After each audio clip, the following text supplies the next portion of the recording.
एक बार फिर से आप सभी गुरुजनों का हार्दिक स्वागत है। हम पढ़ रहे हैं RPSC second grade science teaching method के। पहले हम पीवाईक्यूज देख रहे हैं, उसके बाद में भैया हम कंप्लीट यहाँ पर थ्योरी देखने वाले, कंप्लीट कोर्स हम यहाँ पर पढ़ने वाले हैं।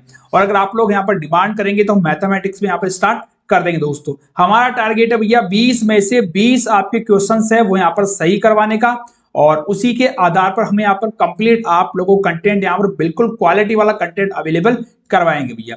आज अपनी भैया क्लास नंबर 3 है, और इस क्लास के तहत हम यहाँ पर आज पढ़ने वाले हैं यहाँ पर 2015 में जो आरपीएससी सेकंड ग्रेड का जो एग्जाम हुआ था, और उसका यहाँ पर अपन पीवाईक्यूज यहाँ पर देखने वाले हैं टीचिंग मेथड के। इसके अलावा जितने भी जैसे अपने एग्जाम्स है, जैसे आरपीएससी के हैं, टेट है, केवीएस है, या जितने भी अपने पीवाईक्यूज अब तक हो चुके हैं, उन सभी को हम यहाँ पर कवर करने का यहाँ पर पूरा प्रयास करेंगे। कंप्लीट मैं आपको कंटेंट दूंगा। और अगर आपका एक रिक्वेस्ट जरूर है आप लोगों से कि प्लीज एक बार आप लोग कमेंट जरूर कर दीजिएगा, ताकि हमें पता है कि आप लोग यहाँ पर इस चीज का काफी यहाँ पर लाभ उठा रहे हैं। और क्वेश्चन वगैरह के लिए सबके लिए आप लोग हमारे टेलीग्राम को ज्वाइन कर लीजिएगा, विज्ञान क्लासेज के नाम से है दोस्तों। तो चलिए शुरू करते हैं। अगर आप लोगों ने इससे पीछे के क्वेश्चंस नहीं देखे हैं तो आप लोग जाके जरूर देखिएगा, हमारे चैनल पे आप लोगों को मिल जाएंगे। तो आज अपने यहाँ पर तीसरी क्लास है, तो अपना क्वेश्चन यहाँ पे स्टार्ट होता है 41 नंबर से। क्वेश्चन अपना, निम्नलिखित में से कौन सा कथन विज्ञान की प्रकृति को स्पष्टता से प्रस्तुत नहीं करता है। देखिए यहाँ पर इस चीज को सबसे पहले पकड़िए आप लोग, नहीं करता है आप लोगों से पूछ रहा है। तो जैसे अपना पहला ऑप्शन देखते हैं, अपना पहला है विज्ञान प्रक्रिया है वह साथ ही उस प्रक्रिया का उत्पाद भी है। अगर आप लोग इंग्लिश मीडियम वाले हैं तो आप लोग साथ के साथ नीचे आप लोग इसको देख लीजिएगा। दूसरा ऑप्शन अपने पास में, विज्ञान में एकत्र ज्ञान। देखो एकत्र का मतलब होता है कि पहले से जो स्टोर अपने पास में जो नॉलेज है उसका बहुत महत्व है। नहीं दोस्तों, उसका यहाँ पर इतना महत्व नहीं है, महत्व है लेकिन इसने क्या कर रखा है यहाँ पर जोर मच इंपॉर्टेंस लिखा है, बस यही गलत है। और यही आप लोगों का यहाँ पर सही राइट आंसर हो जाएगा, यानी नंबर 2 आप लोगों का यहाँ पर राइट आंसर हो गया। अगर आप लोग आगे और ऑप्शन देखेंगे तो देखिए, वैज्ञानिक ज्ञान सार्वभौमिक है। बिल्कुल बिल्कुल सही है, चाहे आप लोग भारत में रहिए चाहे अमेरिका में चले जाइए, इसका रिजल्ट आप लोगों को एक ही देखने को मिलता है। विज्ञान में वैज्ञानिक निष्कर्षों के सामान्यीकरण की पूर्ण संभावना, ये बात यहाँ पर सही है भैया। चलिए नेक्स्ट क्वेश्चन देखते हैं।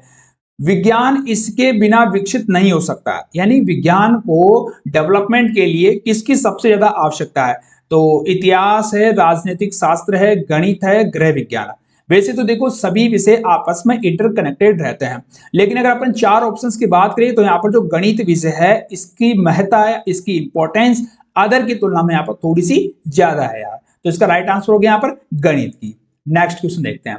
नेक्स्ट क्वेश्चन अपने पास में, संकल्पना मानचित्र प्रयुक्त नहीं हो सकता, यानी कि जो कॉन्सेप्ट मैप है वह कहां पर यूज नहीं आता है। तो ध्यान से पढ़िएगा आप लोग लाइन को। सबसे पहले अपना देखो इसका इंग्लिश पढ़ लेते हैं, इंग्लिश थोड़ा सा इजी है इसका।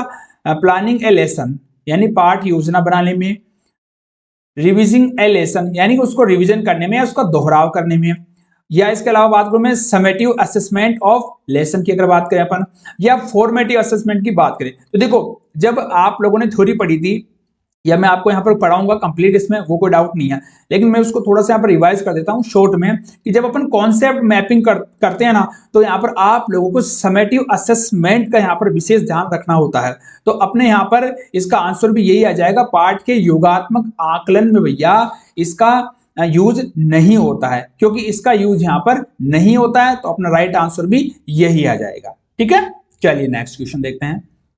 अगला अपने पास में, निम्नलिखित कथनों में से कौन सा अपनी जो राष्ट्रीय पाठ्यचर्या रूपरेखा 2005 के मार्गदर्शी सिद्धांतों से संबंधित नहीं है। इस चीज को आप लोग अच्छे से पढ़िएगा, नहीं यानी जो प्रिंसिपल है वह यहाँ पर कौन सा फॉलो स्टेटमेंट नहीं करता है। ठीक है, चलो भाई देखता हूं। ज्ञान को विद्यालय के बाहर के जीवन से जोड़ना, ये तो भैया इसका प्रिंसिपल है। यह सुनिश्चित करना कि अधिगम रटने की प्रणाली से मुक्त हो, यह भी है, यानी रटन तो हम चाहते ही नहीं है। परीक्षा को जटिल और कठिन बनाना, ये थोड़ा सा डाउटफुल है भैया। किसी भी एनसीएफ का या किसी भी शिक्षा नीति का उद्देश्य यह नहीं होता है कि बालकों को यहाँ पर जो परीक्षा होती है उसको जटिल करना या उसको बिल्कुल हार्ड बनाना, ऐसा यहाँ पर नहीं होता। तो क्या आएगा इसका आंसर भैया, आंसर आएगा इसका 3rd नंबर, और लास्ट वाला ऑप्शन आप लोगों को देखने की जरूरत ही नहीं है यार। चलो भाई नेक्स्ट अगला क्वेश्चन है, ब्लूम के शैक्षिक उद्देश्यों के वर्गीकरण के अनुसार ज्ञानात्मक पक्ष का, देखो ध्यान से देख दिया, कॉग्निटिव डोमेन की बात करें अपन, उसका सबसे आप लोगों को जो लोवेस्ट यानी जो सबसे निम्न का जो लेवल है, लोवेस्ट लेवल कौन सा है यहाँ पर। अगर मैं लोवेस्ट लेवल की बात करूं ना यहाँ पर, और वो भी ज्ञानात्मक पक्ष का, तो हमने यहाँ पर पहले पढ़ा है इसको, सीधा सीधा कहीं पर दिमाग नहीं लगाना, आप लोगों को जो नॉलेज सब जहां पर भी दिख जाए ना, उसी के ऊपर यहाँ पर टिक कर देना, यानी इसका आंसर राइट हो जाएगा आप लोगों का नॉलेज। हाँ देखो दोस्तों 3 नंबर नहीं आएगा, नॉलेज के अंदर अपना 4 ऑप्शन है, ठीक है, यानी अपना जो ज्ञान वाला ऑप्शन है यहाँ इसका राइट आंसर हो जाएगा, ठीक है। चलो भाई अगला क्वेश्चन अपना, विज्ञान में पाठ योजना मुख्य रूप से किस विचार से निर्देशित होनी चाहिए। ध्यान से देखिएगा, जो अपन लेसन प्लानिंग कर रहे हैं उसमें अपन किस चीज को यहाँ पर कंसीडर करते हैं। तो यहाँ पर पहला ऑप्शन है कक्षा के औसत बालक की आवश्यकता की पूर्ति के लिए, देखो आप लोग ऑप्शन पढ़ेंगे तो ही समझ में आ जाएगा आप लोगों को, माता पिता की संतुष्टि के लिए, नहीं बैठ रहा, पाठ्यक्रमीय लक्ष्य यानी कि आपके जो करिकुलम के जो गोल्स हैं, और अधिगम प्रतिफल यानी उसका आउटकम लेने के लिए, यही भैया इसका यहाँ पर राइट आंसर होगा। आगे छात्रों को होमवर्क देना उससे तो कोई मतलब यहाँ पर नहीं है भैया। चलिए भाई नेक्स्ट देखते हैं, एक प्रश्न के उत्तर में छात्र, देखो क्वेश्चन को आपको हमेशा ध्यान से पढ़ना है, अपने विचार रख रहा है, विषय के प्रति अपना पक्ष रख रहा है अथवा विपक्ष में किसी तर्क के साथ रखता है। सबसे पहले आप लोगों को यहाँ पर देखो तर्क का इस्तेमाल हो रहा है और किसी रिजल्ट पे पहुंचता है, यानी कि बच्चा क्या कर रहा है, उस विषय के प्रति या उस सवाल के प्रति यहाँ पर काफी यहाँ पर डिस्कस कर रहा है। यहाँ पर अगर यहाँ पर डिस्कस कर रहा है, आगे देखते हैं, अगर हाँ डिस्कस करता है यानी आप इसे किस प्रकार का प्रश्न कहेंगे, यार बहुत इजी क्वेश्चन है, व्याख्यात्मक नहीं होगा, विचार विमर्श, यानी कि आप लोगों को पता है कि भैया डिस्कस कर रहा है, तर्क के साथ उसका पक्ष भी रख रहा है, उसका विपक्ष भी रख रहा है, तो राइट आंसर हो गया इसका अपना यहाँ पर डिस्कशन क्वेश्चंस, ठीक है। चलिए अगला क्वेश्चन अपने पास में, सृजनात्मकता सामान्यता किस पक्ष से संबंधित है, यानी कि देखो क्रिएटिविटी है, क्रिएटिविटी का मतलब हो गया कि बंदा बिल्कुल खुले विचार वाला है, यानी कि वह कहीं से भी कुछ भी यहाँ पर कर सकता है। तो सबसे पहले अपना ऑप्शन जैसे अभिसारी है, अपने यार विज्ञान के आदमी थोड़ा लॉजिक लगा देते, अभिसारी का मतलब ऐसे मान के लो यार, अभिसारी यानी कहीं से मान के चलो कि एकत्रित कर रहा है, तो एकत्रित करने का तो यहाँ पर काम ही नहीं है, यहाँ पर काम क्या है, फैलाने का काम है, तो इसका राइट आंसर हो गया यहाँ पर अपसरण चिंतन। चलिए भैया नेक्स्ट अपना बहुत इजी क्वेश्चन है लेकिन एग्जाम में आ चुका है तो इसको यहाँ पर देख रहे हैं, करिकुलम शब्द की उत्पत्ति हुई है लैटिन भाषा से, ऐसे दो क्वेश्चंस पहले आते थे अब नहीं आते हैं। नेक्स्ट क्वेश्चन है, किस क्रिया से छात्र जैविक एवं भौतिक वातावरण के सुव्यवस्थित एवं प्रत्यक्ष अध्ययन से समझ प्राप्त करेगी। देखो सबसे पहले आपको 1-2 पॉइंट मिल रहे हैं यहाँ पर, एनवायरमेंट पर्यावरण। अब पर्यावरण आप लोगों को कहां से मिलेगा, क्या क्लब में जाने पे मिलेगा, मेले में मिलेगा, प्रयोगशाला में मिलेगा, या क्षेत्र भ्रमण में मिलेगा। इसीलिए भैया जब अपन बीएड वगैरह करते हैं या अपन स्कूलों में पढ़ाते हैं तो बच्चों को साल में 1 या 2 बार यहाँ पर फील्ड ट्रिप पे लेके जाता है, तो इसका आंसर होगा अपना यहाँ पर फील्ड ट्रिप, इसका राइट आंसर हो गया। सीसी का मतलब सतत एवं व्यापक मूल्यांकन हो गया। रेखीय अभिक्रमित अनुदेशन में अंतिम पद क्या है, देखो थोड़ा सा अगर आप लोग नहीं पढ़े लॉजिक लगाएंगे तो भी काम हो जाएगा। प्रस्तावना का मतलब यार अंतिम पद तो नहीं हो सकता, यानी स्टार्टिंग कर रहे हैं अपन किसी ना किसी चीज का। शिक्षण का मतलब भैया इसके लगभग बीच का सब भाग है, यानी अपन पढ़ा रहे हैं। अभ्यास का मतलब अपन उसके यहाँ पर प्रैक्टिस कर रहे हैं, तो राइट आंसर हो गया अपना परीक्षण पद, इसका राइट आंसर हो जाता है। चलिए नेक्स्ट क्वेश्चन, प्रक्षेपित शिक्षण सामग्री का उदाहरण है, यानी कि अपना जो प्रोजेक्टेड जो टीचिंग एड है वह क्या होगा, प्रोजेक्टेड यानी किसी चीज के ऊपर आकर गिर रहा है, तो क्या गिर रहा है भैया, ये हो गया अपना OHP, अपना जो ओवरहेड प्रोजेक्टर है उसके नाम से पता लग रहा है अपने को कि यहाँ पर प्रक्षेपित का मतलब प्रोजेक्टर और इसका मतलब भी प्रोजेक्टर, इतना भी आप लोग यहाँ पर देख सकते हैं। नेक्स्ट, निम्नलिखित में से कौन सी बाल केंद्रित विधि नहीं है, एग्जाम में आप लोगों को क्वेश्चन है पूरा पढ़ना है। परियोजना विधि, समस्या समाधान विधि, प्रयोगशाला विधि और व्याख्यान विधि नहीं आएगी इसमें, क्योंकि व्याख्यान में तो भैया खाली शिक्षक ही है, वही सक्रिय रहता है, इसलिए इसको मनोवैज्ञानिक या मतलब कि इसको बाल केंद्रित अपन यहाँ पर नहीं कह सकते। नेक्स्ट देखो, एक शिक्षिका अपनी पाठ योजना में एक विशिष्ट उद्देश्य बनाती है। यानी कि एक मतलब फीमेल टीचर है और एक लेसन प्लान तैयार करती है और उसका ऑब्जेक्टिव है, अपने ऑब्जेक्टिव के साथ बनाती है, तो है विद्यार्थी ऑक्साइडों का वर्गीकरण उसके घुलनशीलता के गुणों के आधार पर करेंगे।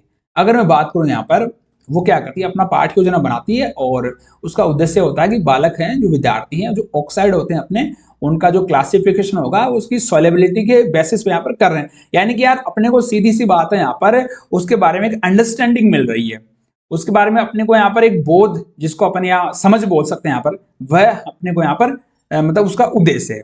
तो अपन बात करें तो यहाँ पर अंडरस्टैंडिंग यहाँ पर हो जाएगी नंबर 2 की। राइट आंसर आ गया आप लोगों का नंबर 2 भैया। देखिए जितना आप प्रैक्टिस करेंगे उतना ही आप लोगों की इस टीचिंग मेथड में समझ बढ़ने वाली है। विज्ञान क्लब का मुख्य परिणाम है, क्या है भैया? पहला क्वेश्चन पढ़ते हैं इसका ऑप्शन, सृजनात्मक एवं संगठनात्मक क्षमता विकसित होती है। मुझे तो ये पहला ही ऑप्शन नजर आ रहा है, ठीक है, बाकी के ऑप्शन पढ़ लेते हैं। विद्यार्थियों को आर्थिक लाभ प्राप्त होते हैं, वो कोई परिणाम नहीं है इसका। माता पिता को लाभ, शिक्षा को लाभ, लाभ कुछ नहीं है, नंबर 1 ऑप्शन है जो आप लोगों का यहाँ पर आ जाएगा। नेक्स्ट, निम्नलिखित में से कौन सी विशेषता वैज्ञानिक अभिवृद्धि से संबंधित नहीं है? यानी ऑप्शन देखो नहीं है पूछ रहा है अपने को और साइंटिफिक है, तो पहला ऑप्शन है अंधविश्वासों में विश्वास, तो भैया यही आ जाएगा अपना तो राइट आंसर। यहीं पर अंधविश्वास में तो विश्वास विज्ञान करता ही नहीं है। अगला अपने पास में शिक्षण की प्रायोजना विधि किसके दर्शन से संबंधित है? यानी कि भैया जो अपना प्रोजेक्ट मेथड है उसमें किसकी फिलोसॉफी लग रही है?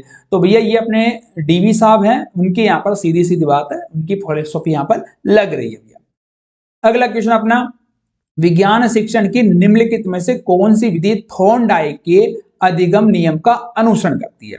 यानी अपने जो थॉर्नडाइक महोदय है उनका यहाँ पर कौन कर रहा है? तो देखो यहाँ पर व्याख्यान विधि नहीं आएगी, व्याख्यान प्रदर्शन भी नहीं आएगा, देखो इसमें आएगा अपना प्रोजेक्ट मेथड आएगा। इसमें अपना जो प्रोजेक्ट मेथड है वो थॉर्नडाइक के अधिगम नियम को यहाँ पर फॉलो करती है। और अब अपन देखने वाले हैं अपना लास्ट क्वेश्चन। यार लास्ट क्वेश्चन देख लेते हैं और मैं आपको इसके एमसीक्यूज प्रैक्टिस भी करवा दूंगा अच्छे से, अपन पूरा कंटेंट में आपको दूंगा। यहाँ पर कहीं पर भी नंबर कटने की कोई गुंजाइश नहीं रहेगी। जब आप लोग पेपर देखे आएंगे तो आप लोगों को यहाँ पर बिल्कुल संतुष्टि मिलेगी। यार अगला क्वेश्चन है, वस्तुनिष्ठ प्रश्नों का एक प्रमुख गुण है, क्या है भैया?